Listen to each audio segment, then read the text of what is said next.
Le point suivant, extrêmement intéressant en termes de promotion, c'était le concept d'influenceur versus les médias. Donc, Ryan Holiday explique ici, et je cite, euh, j'ai vu un post Instagram d'une personne influente faire exploser un livre sur Amazon. Dans la même période, un profil sur le New York Times sur le même projet avait quasiment aucun impact.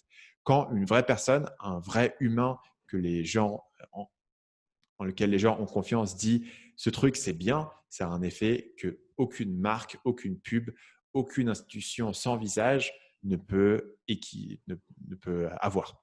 Donc l'idée ici, c'est que Ok, les ouais. gens surestiment potentiellement l'impact des médias et que les influenceurs sont beaucoup plus puissants et que finalement, tu ne vends pas beaucoup de livres en passant dans les médias, ce qui est aussi mon expérience. Effectivement. Et je pense que, tu vois, ça revient un peu à multiplier aussi les points de contact. C'est-à-dire que les médias, si tu regardes par exemple en France, tu as pas non plus 40 000 médias possibles.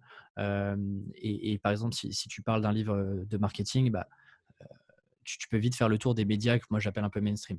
En revanche, tu peux toucher beaucoup plus facilement et de manière beaucoup plus directe euh, des petites niches que tu vas multiplier qui, in fine, vont faire que ton livre va mieux se vendre. Si tu vas toucher bah, des personnes qui sont reconnues sur leur sujet, qui ont aussi leurs petites audiences, parce que les gens font aujourd'hui beaucoup plus confiance à la personne qui a derrière versus un média. Et ce que rajoute Ryan Holiday, c'est que il explique qu'en gros, les médias ont déjà du mal à faire venir des gens et à vendre leurs propres produits, leur propre espace publicitaire, etc. C'est etc. brutal. Donc, Ils ont du mal à faire payer les gens pour leurs propres produits. Qu'est-ce qu'ils pensent qu'ils vont pouvoir vendre le tien? Ça fait mal. exactement. Et en vrai, mais en vrai, c'est une bonne. Alors, elle est tirée. La réflexion est vraiment tirée jusqu'au bout, mais c'est une bonne. En vrai, c'est une bonne façon de voir les choses. Pourquoi est-ce que du coup, tu vas passer du temps à faire du relationnel, à aller chercher le bon interlocuteur dans le Figaro ou dans le 20 minutes, alors qu'en fait, peut-être que avec quelques contacts, tu peux aller toucher 3-4 influenceurs qui, in fine, il faut pas oublier qu'en fait, euh, ton objectif, c'est d'aller vendre le plus de livres possible dans ce cas-là, tu vois? Et que, tu sais, c'est souvent un peu la fame où, tu préfères passer sur un plateau télé, et dire à toute ta famille: «Voilà, je suis passé sur, j'en sais rien, BFM, France TV», j'en sais rien, versus, et peut-être qu'en fait, tu vendras rien du tout derrière et que ça t'apportera pas grand-chose, versus être dans des médias qui sont très, très, très, très spécialisés et dans lesquels tu es sûr de toucher la bonne audience qui va pouvoir acheter ton livre, ton produit, ou autre. Euh, niveau média, il y a un autre élément qui est connecté à ça, qui est une grande spécialité de Ryan Holiday, qui est le newsjacking, le fait de te connecter à des effets d'actualité pour pouvoir faire parler de toi et essentiellement connecter ton produit ou ton discours à un effet d'actualité.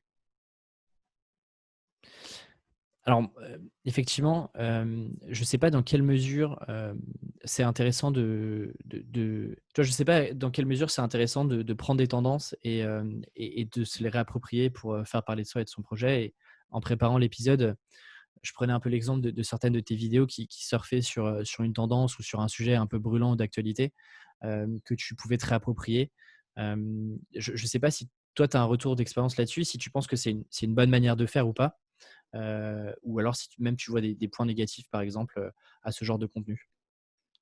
C'est vraiment une bonne manière de faire parce qu'en fait, il faut comprendre que, par exemple, si tu es sur YouTube, mais ça s'applique à n'importe quel média, mais je vais prendre l'exemple de YouTube, qu'est-ce qui va faire que les gens cliquent sur ta vidéo? Pour moi, la théorie, le modèle mental que j'ai, c'est le suivant. Les gens cliquent sur ma vidéo si je leur parle de quelque chose qu'ils connaissent déjà, mais que je leur dis quelque chose de nouveau dessus. C'est-à-dire, tu ne peux pas faire une vidéo qui te dit quelque chose que tu connais déjà. Je ne peux pas faire une vidéo qui s'appelle le business en ligne, c'est un job de rêve et espérer que ça devienne viral. Pourquoi? Parce que c'est un truc que les gens ont entendu 1000 fois. D'un autre côté, je ne peux pas te parler d'un truc dont tu n'as jamais entendu parler. Si je te parle, si je fais une vidéo sur un outil obscur de web marketing dont personne n'a jamais entendu parler et que je te dis un truc nouveau dessus, bah, tu n'as jamais entendu parler de ce truc. Donc, il faut que je trouve un truc que tu connais, une familiarité, que je dise quelque chose de nouveau dessus. Donc, c'est l'impact, par exemple, d'être, si tu es un petit peu connu, tu mets ta tête dessus et du coup, les gens ont envie de te voir parce qu'ils ont une familiarité avec toi. Mais la manière dont tu vas grossir ton audience, c'est toucher des gens qui ne te connaissent pas, donc ils n'ont pas de familiarité avec toi, donc tu ne peux pas trouver cette familiarité. Il faut que tu te retrouves sur une autre familiarité. Donc, moi, dans certains cas, j'ai fait de la familiarité sur des éléments d'actualité, mais c'est relativement rare pour moi. pour plusieurs raisons qui sont que je ne produis pas mes vidéos aussi vite que ça. Et surtout, j'ai peur que ces vidéos-là, elles se périment. Donc, il faut vraiment qu'une vidéo Mmh. d'actualité soit colossale pour qu'elle ait du sens. Le coronavirus, c'était énorme pour moi. J'avais fait plutôt une vidéo. Il y a quelques années, j'avais fait une vidéo sur l'élection présidentielle de Macron. Et finalement, j'ai passé beaucoup de temps. Elle avait marché, cette vidéo, mais elle n'avait pas cartonné et elle n'a pas une longévité si forte que ça. Donc, souvent, je préfère trouver un élément qui est familier, mais qui ne se périme pas. Dans mon cas, par exemple, le Loup de Wall Street, PNL, ça ne se périme pas. C'est une vidéo qui continue à avoir un bon backlog, ce genre de choses. Tu vois. Donc, l'idée, c'est de trouver un élément sur lequel les gens ont une familiarité. L'avantage d'avoir un élément d'actualité, c'est qu'il va y avoir peut-être plus de partage parce que c'est un élément d'actualité dont les gens parlent. Donc, ma vidéo coronavirus a été très bien partagée. J'avais des vidéos qui étaient dans Télérama. Télérama postait mes vidéos. Il devait avoir un stagiaire ou quelque chose qui postait. Donc, j'ai plusieurs vidéos qui étaient sur Télérama, notamment Thibaut versus Squeezie sur, C'est marrant, l'histoire ça n'a pas de des vidéos vidéos direct. sponsorisées. Il y en avait une autre qui était sortie. Ouais, et l'affaire du lama fâché, qui était aussi un truc de donc, Oh, What the Fake, le lama fâché, l'affaire Antoine Ouais. Demme. C'était un truc qui était aussi un truc d'actualité. Il me semble que ça avait été dans Télérama. Donc, tu auras peut-être en plus de partage et plus de viralité autour d'un truc d'actualité, mais il aura peut-être moins de longévité, moins de backlog. Donc, c'est pour ça que moi, je ne privilégie pas forcément les éléments d'actualité. Je privilégie les éléments que les gens vont reconnaître. Après, si tu as un élément d'actualité, ça peut être le beurre et l'argent du beurre dans certains cas, mais évidemment, les gens seront moins intéressés sur un truc d'actu dans 2 ans. Donc, ça, c'est peut-être le point faible. Ceci étant dit, ça reste une stratégie qui est très efficace. Par contre, je trouve que beaucoup de gens ne l'utilisent pas très bien. C'est-à-dire que euh, autour du coronavirus, il y a eu plein de trucs qui n'avaient aucun sens, tu vois. Des gens qui essaient de s'insérer dans le coronavirus et de montrer en quoi leur truc avait un lien avec le coronavirus qui n'avait aucun sens. Et moi, j'avais même un client qui me posait cette question qui était OK, mais donc le gars, tu vois, il fait un service B2B pour les entreprises, etc. Comment est-ce que je fais pour valoriser mon truc dans le cadre du coronavirus? La connexion, elle n'était pas là. La connexion n'était pas là. Tu peux essayer de la forcer. Ça ne va pas t'apporter de l'attention. Tu vois. Si ce n'est pas un truc qui est unique, moi, ce qui marchait pour moi sur le coronavirus, c'était de trouver l'angle psychologique dans le coronavirus, puisque c'est en gros la marque de ma chaîne, c'est toujours de trouver l'angle psychologique dans plein de trucs. Ça se décline assez bien. C'est une force, ça se décline dans beaucoup de cas. Mais souvent, la connexion, elle n'est pas là. Et essayer de la forcer n'a aucun sens. Et en ce moment, on a rebelote, et c'est encore pire avec les manifestations aux États-Unis, etc.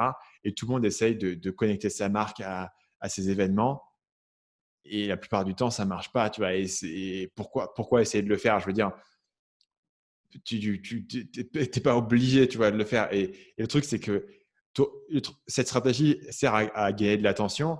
Ça marche à gagner de l'attention que si ce truc, ça fonctionne et c'est unique et c'est intelligent. Le faire pour le faire, mais que ça ne marche pas, ça n'a pas de sens.